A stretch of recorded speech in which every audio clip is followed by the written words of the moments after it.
Hello, my name is Jessica, and I'm here to talk about stamping pressure when using the Stamparatus. The most common error that people make when using this tool is that they're not applying enough pressure. When you're stamping with the Stamparatus, remember the plate is just like a large block. When you press on the plate to stamp, make sure you apply pressure right above the stamp. When you're ready to stamp, make sure that you apply pressure right on top of the stamp. Don't just press in the corner or on the top. Apply nice pressure all over. I even like to hold it in place for a second and then lift. Dependent on where you place the stamp on the plate, you'll need to apply more or less pressure. If you've placed the stamp along the hinge, apply more pressure.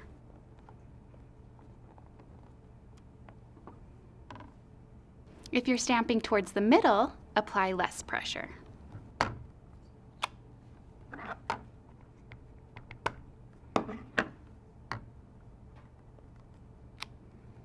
If your project is in the corner of the Stamparatus, you'll need to press a little harder. When you're stamping near a hinge, inking your stamp may be a little bit more challenging. Often, our stamp pads are larger than the stamp we are using. If your stamp is right next to the hinge, it is easy to ink the hinge while you're trying to ink your stamp. Use a Stampin' Spot for more control or move the stamp away from the hinge for a cleaner stamping experience. The Stamparatus has a 7 by 7 inch surface area. That's a lot of space. You can place your stamp anywhere on the surface. We wanted you to have as many creative possibilities with this tool, which is why we've left 2 sizes open so you can use any size of paper and position your paper in the best place for your stamping needs. Remember, the Stamparatus has 2 plates. It takes a while to get used to, but this opens the door for so many opportunities. For example, let's say you want to stamp a sentiment right on the edge of your paper. You can use the opposite plate so that you don't have to apply as much pressure. Let me show you.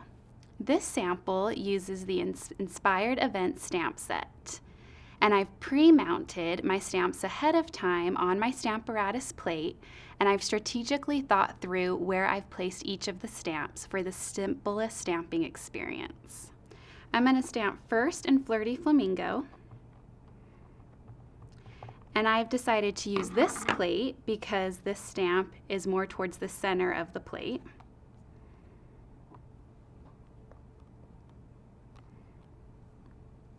And now I'm going to rotate the plate. And for my second stamp, I've also chosen this plate because the plate is coming from the right side. And so I have a little bit more leverage when I press down versus the top plate.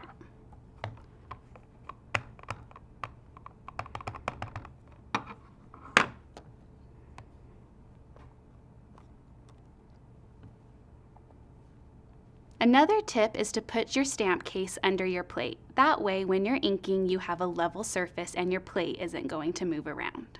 Background stamps can be a challenge when using blocks. It's hard to get even pressure across the whole stamp and achieve a clear image. Using the Stamparatus makes this easier. Place the stamp in the lower 2/3 of the plate to take advantage of increased leverage.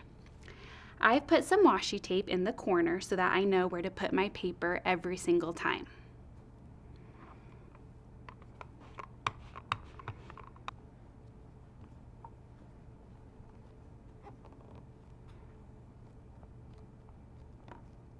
If you have multiple stamps on the same plate, you'll want to take advantage of this as well and move your paper towards the bottom 2/3 of the base.